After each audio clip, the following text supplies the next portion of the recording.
Hi, everybody. This is Carol Ann Speaks the State of Her World. And today is Tuesday, April 30, 2024. Tomorrow starts May. What are some of the headlines? We don't want to trade in the blood of Palestinians. Voices of students and professors at Columbia protest. Yeah, they're protesting, and the university doesn't really know what to do, and there have been people who are alleged not members of the university here coming in and mentioning things that are not right. Anyway, also, in Gaza protest, Columbia students occupy Hamilton Hall, site of the historic 1968 takeover. In 1968, people were protesting the Vietnam War. They didn't want to. They just thought it was an unjust war, and not just Vietnam. The fighting was in Vietnam, Laos, Cambodia, and Thailand, and people didn't want to. People didn't think it was right to have a war there. Also, if they were draft age, they didn't want to die, which is very, very justified argument for protesting the war. And Israeli Holocaust scholar Omer Bartov on campus protests, weaponizing anti-Semitism and silencing dissent. I totally agree with him. Can't weaponize anything. Anti-Semitism, I don't understand the term.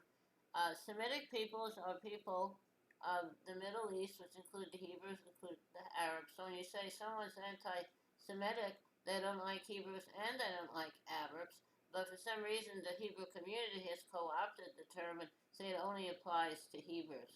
Okay, I don't understand.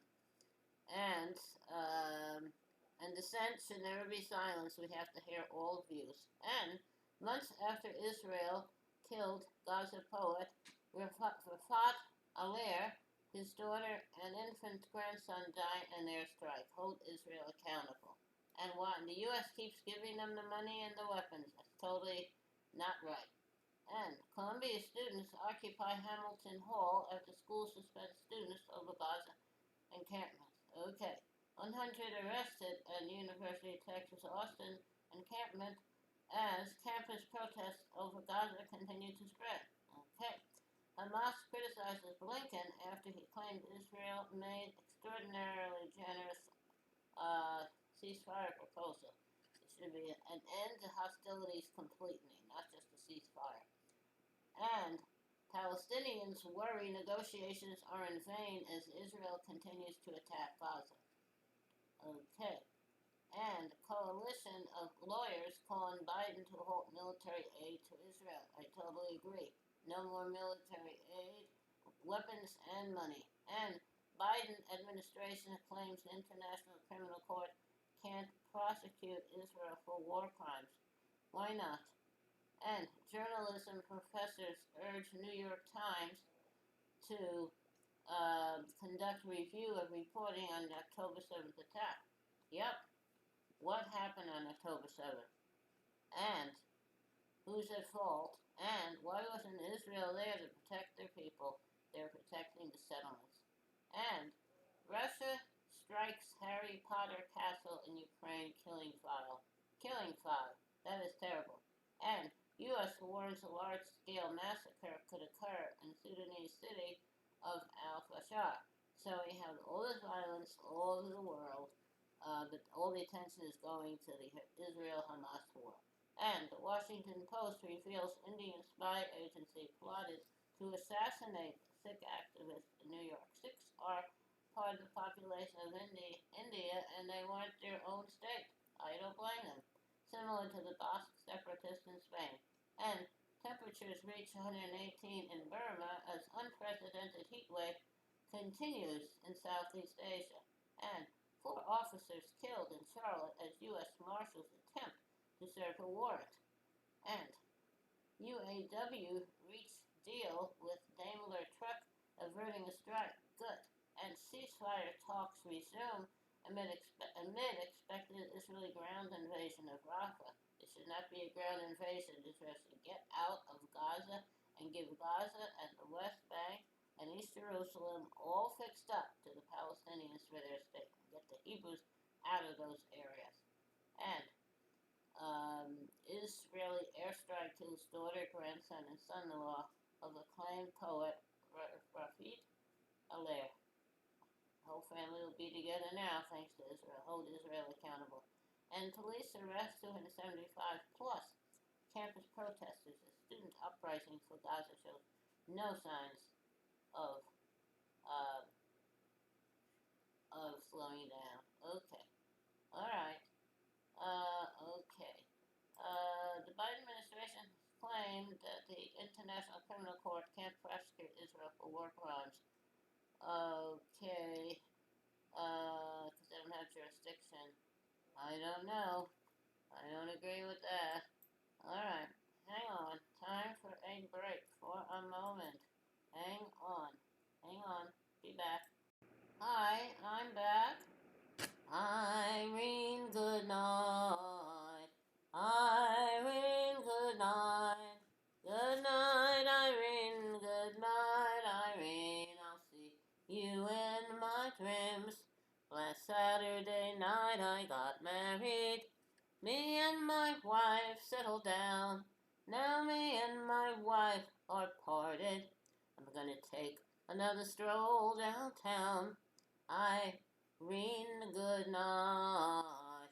Irene, good night. Good night, Irene. Good night, Irene. I'll see you in my dreams. Sometimes I live in the country. Sometimes I live in the town. Sometimes I have a great notion to jump into the river and drown. Irene, good night. Irene, good night. Good night, Irene. Good night, Irene. I'll see you in my dreams. Stop rambling. Stop your gambling. Stop staying out late at night. Go home to your wife and your family. Sit down by the fireside bright. Irene, good night. Irene, good night. Good night, Irene. Good night, Irene. I'll see you in my dreams. Stop rambling, stop your gambling, stop staying out late at night. Go home to your wife and your family. Sit down by the fireside bright. Irene, good night. Irene, good night. Good night, Irene. Good night, Irene. See you in my dreams. And did you ever think the world could be fair? Did you ever think that wars could end? Did you ever think that hate could cease? Did you ever think we could all get along? Wouldn't that be nice? Wouldn't that be nice? Yes, indeed. Okay, thank you for joining us this Tuesday, the 30th of April, 2024, for another meeting of Carolyn Speak State of the World. Hope to see you again. In the meantime, stay safe, wear a mask, practice social distancing when the vaccine is available, and right for you, I would take it, we had ours. And remember, kindness goes a long way. Kindness goes a very long way.